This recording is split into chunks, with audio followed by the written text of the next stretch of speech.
अब सीधे राजेश जी आपके पास आते हैं। देखिए, यहां पर कहीं भी अगर हम देखें तो हंगामे और दंगे की कोई जगह ही नहीं थी, क्योंकि इससे पहले कई जगहों पे इस तरीके के सर्वे हो चुके हैं।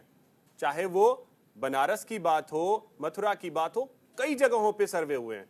फिर यहां ऐसा क्या हुआ कि दिक्कत हुई और इस तरीके के हालात बने? बिल्कुल ठीक कह रहे हैं आप अभिषेक जी।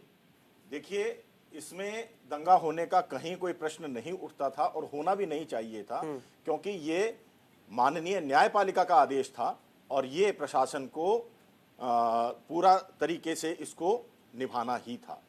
इसमें आदेश ये था कि 19 तारीख से लेकर के 29 तारीख तक आपको रिपोर्ट पेश करनी है एएसआई को।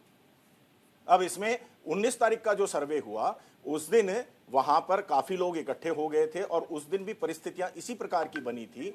ये यहाँ के जो एडवोकेट हैं, हिंदू पक्ष के जो एडवोकेट हैं जैन साहब, उनका वक्तव्य है, उन्होंने बताया है कि उस दिन भी मैं वहां पर मौजूद था और उस दिन 19 तारीख को भी इसी प्रकार की परिस्थितियां बनी थी। सर्वे होने नहीं दिया गया और जो मस्जिद के वहां पे जो मुस्लिम पक्ष के जो वकील थे और जो वहां के जो 4-5 जो लोग थे, उन्होंने कहा कि देखो ये सर्वे पॉसिबल नहीं है, आप इसको रोक दीजिए, नमाज का समय हो गया है। तो इस तरीके से उसको उस दिन रोकना पड़ा, तो सर्वे तो रह गया बीच में।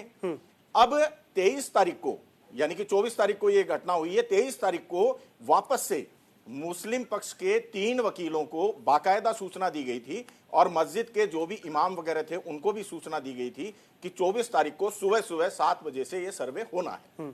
अब जिम्मेवारी उनकी बनती थी कि वो एक शांतिपूर्वक इस सर्वे को पूरा होने देते, अपने लोगों को वो कंट्रोल में करते, लेकिन हुआ उल्टा। उन्हीं की तरफ से कुछ हो सकता है इस प्रकार की बयानबाजी हुई हो, जैसा कि आप बोल रहे हैं, मस्जिद बचानी है, मस्जिद की रक्षा करनी है, इस प्रकार के बयान देकर के और पब्लिक को भड़का दिया गया। तो बहुत सारे, देखो, युवा वर्ग के अंदर में बहुत सारे शिक्षित हैं, बहुत सारे अशिक्षित हैं, कुछ लोग ऐसे हैं जो सिर्फ एक आवाज के ऊपर ही चल देते हैं, उनको ना ये मुद्दे का मतलब है, ना मुद्दे का पता है, क्या न्यायपालिका का आदेश है, कौन यहां सर्वे करने आ रहा है, उनको कोई मतलब नहीं है। उनको सिर्फ एक बात बोला गया कि मस्जिद के ऊपर खतरा है, चलो। अब देखो, इन परिस्थितियों के अंदर में आज देखो, मुस्लिम पक्ष की तरफ से कोई ये अच्छे काम तो नहीं हो रहे हैं। आजकल मैं ट्रेंड देख रहा हूं, कश्मीर से ये ट्रेंड शुरू हुआ था, पत्थरबाजी। जहां मर्जी पत्थरबाजी कर दो, कोई जुलूस जा रहा है उस पे पत्थरबाजी कर दो, रामनवमी का जुलूस है उस पे पत्थरबाजी कर दो, कोई सरकारी महकमा आ रहा है उस पे पत्थरबाजी कर दो। तो हर तरीके से ये पत्थरबाजी, देखिए, हम कहीं भी हिंसा के पक्ष में नहीं हैं। बिल्कुल।